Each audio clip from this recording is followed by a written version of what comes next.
Welcome, viewers, to our first ACE Florida podcast. My name is Michael Christopher, your Assistant Regional Representative for the Florida region. I'd like to start off by saying thank you to all of our members. If it wasn't for you, ACE would not be possible. As for the podcast, we will air a new episode every other week on Fridays. Each episode will contain news from local and national parks, along with any event updates and registration deadline reminders. You may post your comments on YouTube, or you can email any one of us directly, and we appreciate any feedback sent to us. Now, here's the latest news from the Florida area. SeaWorld Orlando has confirmed that Jack Hanna will be returning to the park for the Jack Hanna weekend on September 14th and 15th. He will be presenting 2 live shows at 1:15 p.m. and 3:15 p.m. on both days. And anyone who has tried to watch one of his live shows knows that they fill up fairly quickly. So I personally recommend getting to the show very early. Now through December 20th, Busch Gardens Tampa and SeaWorld Orlando both have a new special ticket for advanced purchases. If you order online or by phone, you can purchase a single visit weekday ticket for only $50. That's a savings of almost $40. Certain restrictions apply. Order your ticket online at buschgardens.com or SeaWorld.com, or you can call 1-888-800-5447. That's 1-888-800-5447. Universal Studios Florida will host its annual Rock the Universe concert on September 6th and 7th. A total of 17 bands will take to the stage, including Casting Crowns, Chris Tomlin, Switchfoot, and much, much more. This is a separately ticketed event, but you can save some money by ordering your tickets early online. Add on your favorite hotel and save even more. Visit universalorlando.com for more details. Falcon's Fury construction is fully underway at Busch Gardens Tampa. The foundation is being constructed and steel support beams have already been driven into the ground. Anyone with pictures of the construction, feel free to post them on our Facebook and Twitter accounts. Both Universal and Busch Gardens are getting ready for their Halloween events. Howl-o-Scream at Busch Gardens Tampa is going with the theme of the 13. No, that doesn't mean there's going to be 13 haunted houses. But there will be 6 houses, 3 scare zones, and a new haunt called The Experiment. The Experiment will replace the ever-popular Alone and will require an upcharge for visitors to experience.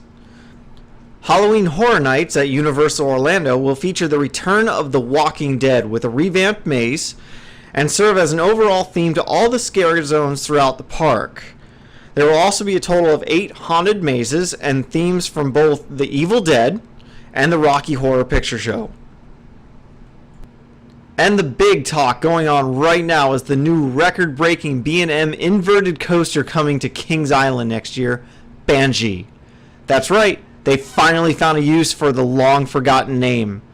This coaster is a whopping 4,124 feet long, hitting a height of 167 feet and reaching speeds close to 70 miles an hour. It will hold the record for the longest inverted roller coaster in the world. With only 2 previous inverted coasters built from B&M since 2010, this being their 3rd, I'm really glad they decided to throw some new things onto this ride. One of the newest items would be the restraints. It almost looks like they're using the same restraint system that you would find on wing coasters. Personally, I don't know if that's a good thing or a bad thing. If anybody has ever ridden a wing coaster before from B&M, you'll know how uncomfortable these restraints could be. I'm not saying they're the worst. You'll definitely find more arm room, but having that rubber pad pressed down on your shoulders can sometimes be brutal going through intense ride maneuvers. But regardless of the restraints, this ride is going to be amazing. For those of you who haven't already seen it, Intimidator 305 at Kings Dominion in Virginia suffered some kind of mechanical breakdown a few weeks ago, and still remains closed to this day. No word from the park as to exactly what happened or when it is to reopen. But for those of you who have seen it online, I'm going to guess it was something to do with the lift hill. Another shocking closure happened at Six Flags Great Adventure in New Jersey. El Toro suffered a motor failure on its elevator lift hill and has closed for the repairs. They are still waiting for the spare motor for the replacement. Could Flying Turns finally open at Knoebels? Last word that I'm hearing is that ride inspectors have visited the park in Pennsylvania and are currently in the process of finally opening the attraction. I'll let everyone know once I have any more updates. Dollywood has announced last week that they will be adding a new family-style roller coaster next year for the 2014 season. Fire Chaser Express will become the first dual-launch family coaster in the nation. It will launch riders from 0 to 16, yes, that's 16, miles per hour forward, and then repel them backwards 0 to 20 miles per hour. The coaster is meant to celebrate the volunteer-based fire departments of the 1940s who protected the Great Smoky Mountains National Park. And here are some of the upcoming events happening in the next few weeks.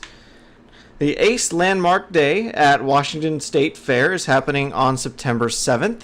We will be presenting our landmark ceremony in front of the classic coaster.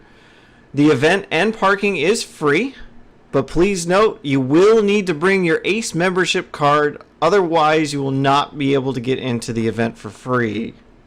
We also have ACE Day at Mount Olympus in Wisconsin Dells, Wisconsin, happening on September 7th. This will feature ERT on Hades 360, along with a treasure hunt and a behind the wave tour. Just as a side note, due to the time of year, Mount Olympus will only be running on a limited operating schedule, so some of the rides and coasters may not be open during the event. The Riding of the Bull Cinco is happening at Six Flags Great Adventure in Jackson, New Jersey on September 7th. The deadline for the registration has been extended to today, Friday, August 30th. So it must be completed online by today to go. This event will contain morning ERT on Nitro and Batman the Ride, along with an evening ERT on none other than El Toro. Please note that El Toro has suffered an issue with the lift hill, so hopefully it will be open by the time the event happens. Then you will have private park time between 9 p.m. and 12 a.m. Following this event will be the Seaside Hangover Part 2 at the Casino Pier. The ACE Annual CoasterCon Logo Contest is currently underway. All ACE members are invited to show off their artistic talents and help us create the perfect logo for our 37th Annual CoasterCon. All logos must contain the CoasterCon numeral, the dates, and the names of the parks incorporated into their design. Measurements should be 12 inches by 12 inches, and a very important note, all entries must be received by October 15th. Please visit aceonline.org for further details. So anyone listening to this who is not an ACE member and you're thinking to yourself, hey, these events seem pretty cool. Well, I'd like to invite you to join ACE by visiting aceonline.org. Trial memberships last 6 months and incur a one-time fee of $24.95. Then, single-person memberships are $65 annually, while couple and family memberships are available but slightly higher. Along with access to our exclusive park events, members also receive our bi-monthly newsletter, ACE News, and our quarterly magazine, Roller Coaster. Full details can be found at aceonline.org. All members are required to follow a specific code of conduct and certain restrictions may apply. Thank you all for listening to our first ever podcast. We'll see you again in 2 weeks.